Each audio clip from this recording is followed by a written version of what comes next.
Hello दोस्तों। आज की कहानी है पति पत्नी का साझा डायरी भाग 1। दोस्तों, अब हर सप्ताह सोमवार, बुधवार और शनिवार आपसे मिलेंगे एक नई कहानी के साथ सुबह 11:30 बजे। वर्षा, मैं 1 घंटे बाद घर आऊँगी। हाँ, मैं घर आऊँगी। तेरे से मिलना है और ढेर सारी बातें करनी है। ठीक है। सुनैना, जल्दी आजा, बहुत दिन हो गए तेरे से बात किए हुए। कितनी सारी बातें हैं बात करने के लिए। ठीक है, फिर जल्दी मिलती हूँ। सुनैना वर्षा को फ़ोन करके इन्फॉर्म की कि वह 1 घंटे बाद आ रही है। 1 घंटे बाद सुनैना अपने मायके आई। वर्षा उसकी भाभी थी। घर जाने के बाद अपनी माँ पिता की गली लगी, उनसे देर तक बात की। साथ में सब खाना खाए, भाई विनीत से मिली, मस्ती की और उसके बाद सबसे फुर्सत हो वर्षा के साथ उसके रूम में जा बैठी। उसे खींचकर अपने गले लगाई। दोनों दोस्त बहुत देर तक गले मिले रहे। दोनों एक दूसरे से ऐसे मिल रहे थे जैसे जन्मों बाद मिले हों। एक दूसरे को सुकून मिल रहा था। फिर सुनैना वर्षा से अलग होते हुए बोली कि तेरे लिए एक खास तोहफा लाई हूँ। मुस्कुराते हुए, चकित होते हुए वर्षा सुनैना को बोली, तोहफा? मेरे लिए कुछ खास बात है क्या? अभी तो मेरा मैरिज एनिवर्सरी भी नहीं है, मेरी जन्मदिन भी नहीं है, तेरा जन्मदिन नहीं है, तेरी मैरिज एनिवर्सरी नहीं है, तुम बाहर घूमने नहीं गई है, फिर तोहफा किस बात का? सुनैना बोली, तुम सवाल बहुत पूछती हो। पहले अपना तोहफा तो देखो, फिर बताना पसंद आया कि नहीं। सुनैना अपना बैग खोल के एक तोहफा निकाल कर वर्षा के हाथ में रख दी। वर्षा तोहफा को देखी। गुलाबी कलर के पेपर में लिपटा सुंदर सा तोहफा था। तोहफा के आकार को देखकर समझ में आ रहा था कि वह कोई किताब है। वर्षा उसके गिफ्ट पेपर को हटाई और देखी, वह सच में एक किताब था। किताब का नाम था साझा रिश्ता। वर्षा किताब के 1-2 पन्ने पलट के देखी और फिर थोड़े नाराज होते हुए सुनैना की तरफ देखकर बोली, क्या सुनैना, तू क्या ला कर दी है? किताब पढ़ने का मुझे कोई शौक नहीं। सुनैना अपने बैग में साथ लाई मिठाई के डिब्बे से एक मिठाई निकाल कर वर्षा के मुंह में ठूस दी। वर्षा अपने मुंह में हाथ लगाते हुए मिठाई को गिरने से बचाते हुए खाई और धीरे धीरे निगलते हुए कही, क्या कर रही है तू? ये मिठाई किस खुशी में? अब ये मिठाई किस खुशी में खिला रही है? सुनैना वर्षा को उसके कमरे में रखे ड्रेसिंग टेबल के सामने के चेयर पर बैठाई। उसके कंधे पर अपना हाथ रख सुनैना आईना में वर्षा को देखते हुए बोली, वर्षा, मैं तुझे उस रूप में देखना चाहती हूँ जहाँ मैंने तुझे शुरू में देखा था, और हमेशा उसी रूप में तुम्हें देखना चाहती हूँ। हमेशा खुशमिजाज, जिंदा दिल, बिंदास। वह वर्षा आज नहीं है, वह वर्षा खो गई है। मुझे वह वर्षा वापस चाहिए। सुनैना बोली, वर्षा, तेरे से एक विनती करती हूँ कि तू यह किताब को पढ़। शायद इस किताब में तेरे सवालों का जवाब मिले, तेरे शादीशुदा रिश्तों के फासले को कम करने के उपाय मिले। उसके बाद मैं यूँ उम्मीद करती हूँ कि अगली बार जब मैं आऊँ तो तुम मिठाई का टुकड़ा मेरे मुंह में ठूस दो। सुनैना के कहने के अंदाज से वर्षा हंस पड़ी, क्योंकि सुनैना के कहने का अंदाज में दोहरापन झलक रहा था। वह वर्षा को कह रही थी कि मेरे मुंह में मिठाई का टुकड़ा हो तो उसका मतलब या तो मुझे बुआ बनने की खुशखबरी सुनाओ या फिर मुझे अपने रिश्ते के अच्छे होने की खुशखबरी सुनाओ।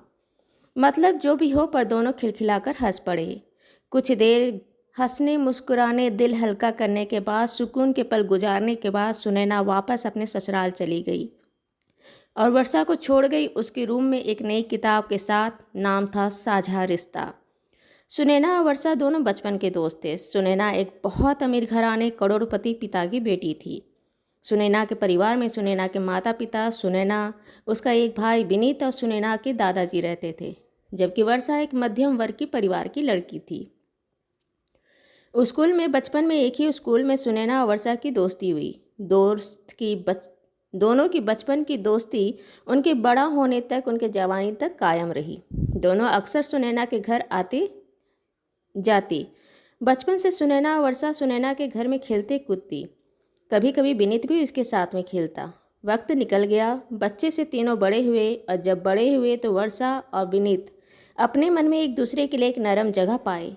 ये जगह, ये प्रेम कैसे उनके मन में पनपा, उन्हें खुद पता नहीं चला। धीरे धीरे जब उन्हें समझ में आया कि दोनों के मन में एक दूसरे के लिए पसंद है, प्यार है, तो दोनों अपने परिवार को ये बात बताए। सुनैना का परिवार वर्षा को बचपन से देखे थे, उसको बहुत अच्छी तरह से जानते थे, समझते थे। वह जानते थे कि वर्षा बहुत ही अच्छी और गुणी लड़की है। अपने बच्चों के प्रेम के बीच में अपने परिवार की हैसियत दिलाकर अपने बच्चों का मन तोड़ना उनको गवारा नहीं था। अपने घर के लिए इतनी प्यारी, सुशील, सुंदर, गुणी बहू को खोना भी उन्हें पसंद नहीं था। लिहाजा सुनैना के माता पिता इस रिश्ते के लिए सहर्ष तैयार हो गए।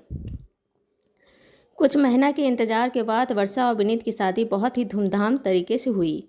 विनीत और वर्षा शादी के तुरंत बाद घूमने चले गए। घूम के आने के बाद दोनों का जीवन बहुत ही सुंदर और सुखमय चल रहा था। अमीर घर होने से उनका कारोबार बड़ा होने पर विनीत का अक्सर अपने दोस्तों के साथ या बिजनेस मीटिंग में या फिर बाहर होटल में खाने जाना एक सामान्य दिनचर्या का हिस्सा था। शादी के बाद विनीत अक्सर अपने साथ वर्षा को ले जाता। वर्षा बहुत ही साधारण लड़की थी। शादी करने के बाद भी उसमें नाम मात्र का अंतर नहीं आया था। आज भी उसके पैर जमीन से जुड़े थे। अब भी वह वैसे ही थी जैसे वह शुरू से रहते आई थी, साधारण, बिना छल कपट, अभिनव दिखावा के। विनीत अक्सर दोस्तों को वर्षा से मिलवाता था। अपने दोस्तों के परिवार से, उनकी पत्नियों से वर्षा को मिलवाता था। शुरू में तो सब ठीक ठाक रहा, लेकिन धीरे धीरे विनीत के मन में हीन भावना आने लगी। वह अपने दोस्तों की पत्नियों को देखता, बाहर में अमीर घराने के, उनके हैसियत के बराबर के परिवारों को, उनके औरतों को देखता, उनका रहन सहन देखता, उनका चाल चलन देखता, उनके बोलने का अंदाज देखता और उसके सामने उसकी वर्षा फीकी लगती। उसका आत्मविश्वास डगमगा जाता। वह कहीं न कहीं हीन भावना से ग्रस्त हो गया था। उसने कई बार अपनी पत्नी वर्षा को बोला, वर्षा थोड़ा हाई फाई से रहा करो, थोड़ा मॉडर्न कपड़े पहनो, थोड़ा ऐसे चलो, थोड़ी ऐसी बातें करो, बाहर में कहीं पर थोड़ा दिखावा करना अच्छा भी होता है, मुझे पसंद है। लेकिन वर्षा कहती कि मुझे तो ऐसे ही साधारण रहना पसंद है। आप जो हैं वह लोगों को दिख ही जाता है, आपको दिखाने की ज़रूरत नहीं होती। कई बार इस छोटे से बात पर वर्षा और विनीत का बहस हो चुका था और नतीजा कुछ भी नहीं था, सिवाय झगड़ा, नाराज़गी, रुसवाई के अलावा। यही उन दोनों के रिश्ते में दरार का कारण बन रहा था, उनके रिश्तों में दूरियों का कारण बन रहा था। विनीत वर्षा से नाराज क्यों हो रहा था?